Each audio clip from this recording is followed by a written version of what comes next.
have condemned in the strongest language the illegal, dangerous, and unilateral actions of the Putin regime in Crimea over the weekend. They continue to seek a dangerous escalation in this situation. In our judgment, these are actions that cannot be tolerated. Today, once again, the government will be announcing and is announcing more sanctions, economic sanctions, and travel restrictions on various senior people in Russia and in Ukraine, in Crimea specifically. Very strong language from the Prime Minister about the illegal invasion and annexation of part of Ukraine. And in fact, tomorrow the Prime Minister flies on his way to the Ukraine itself with John Baird, the Foreign Minister, who joins me in studio now. Minister Baird, great to have you in studio. Great to be here. Well, I'm glad you're here, and this is a very busy time for you. Tell me about some of the things Canada is doing within our sphere of influence and our power to push back against Vladimir Putin and in support of Ukraine. I think first and foremost, we've got to stand up for freedom. It's not acceptable that in 2014, in this century, that a Russian leader can simply redraw the map of Europe. It's unacceptable, it's wrong, it's illegitimate, it's illegal. And it's important for Canada not just to provide sanctions, not just to pull out of G8 preparations, but what we're seeking to do is what we can do to get the European Union, to get the United States to join us in taking as strong of action as possible. And certainly the Prime Minister has been one of the most vocal leaders on this, so Canadians should be proud. And that means a lot. I mean, obviously, if you're going to have any sanctions or any military might in the background, you've got to have the United States on side and the European Union. I mean, they buy all that Russian oil and gas. But Canada can be a moral and rhetorical leader. I don't think any other leader has been as forceful as the PM, and I don't think any other Western or at least G8 leader has actually gone to Ukraine. Am I right on that? Well, we've had one G8 leader who's in spirit gone to Ukraine. Yeah, well, I shouldn't even say Putin, G8 anymore. That's sort of Putin with about 16,000 friends. You know, the Prime Minister got criticized at the last G8 for calling it the G7+1. Yeah. And that's in fact exactly what it is, because you've got 7 open economies that are pluralistic democracies, and you've got one who is obviously got an authoritarian. I got to get it out of my head, G8. I got to start saying G7 again.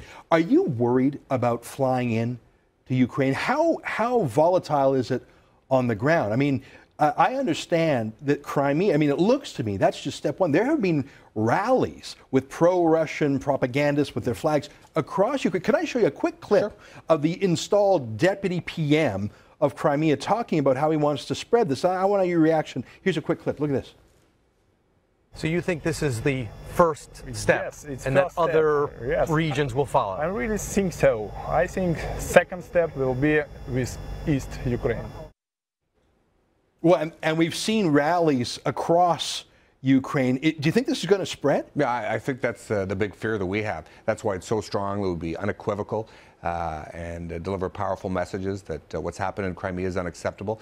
They're amassing large numbers of troops along the eastern Ukrainian border. So they're still bulking up. Absolutely, and that causes us obviously great concern, and that's why it's essential that we lead with sanctions, but it's also that all freedom-loving countries have got to stand together. And, you know, we were so fortunate, so blessed that we weren't occupied during the Second World War, but that's why countries in Eastern Europe, countries like Poland, countries like Romania and the Balkans are so tremendously worried when they see what's happening in Ukraine, because it's happened to them before. And this is not a time for this is a time for moral clarity and not a time for a weak foreign policy. Well, are you at liberty to tell me what you plan to do in Ukraine? Is it confidential, or no? I mean, we'll obviously visit Kyiv. I think Kyiv is safe at the moment. They've got a new government in place, and this is a government with full authority and full legitimacy. It was the Prime Minister was elected by the Ukrainian Parliament, and let's not forget that a majority of those members were in Yanukovych's party. So here's a government with full legitimacy. The new Prime Minister is strong. He's thoughtful,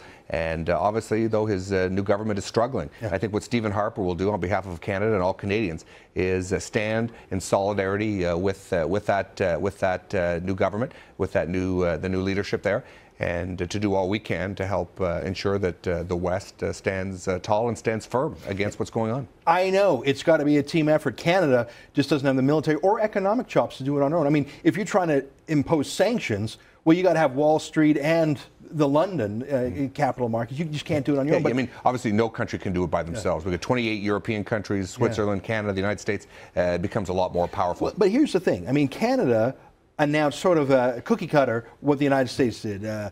sanctions against, I think it was 11 particular individuals. 11 individuals. Let me show you what one of those individuals, the Deputy Prime Minister of Russia, Dmitry Rogozin, he tweeted a taunt to the Prime Minister. Here, let me show you his tweet in English that he wrote. He said, "Canadian PM Stephen Harper put me on the list.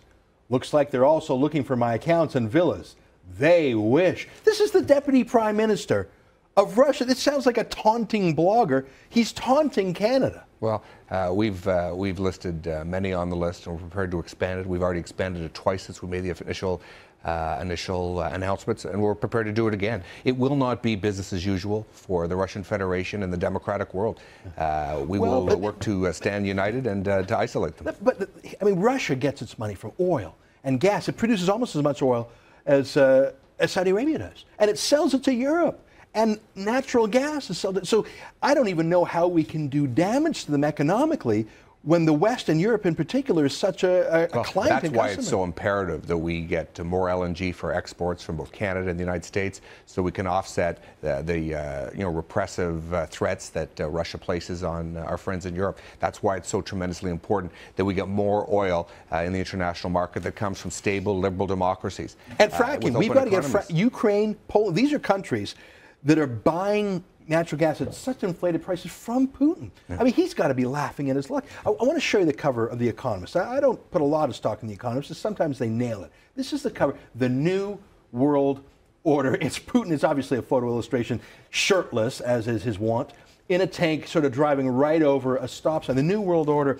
I hate to say it, that sounds credible to me. I remember when the Berlin Wall fell, we thought we're going to have this era of peace, everlasting peace. Everyone's going to be a liberal democracy with McDonald's, a unipolar world with America at the center.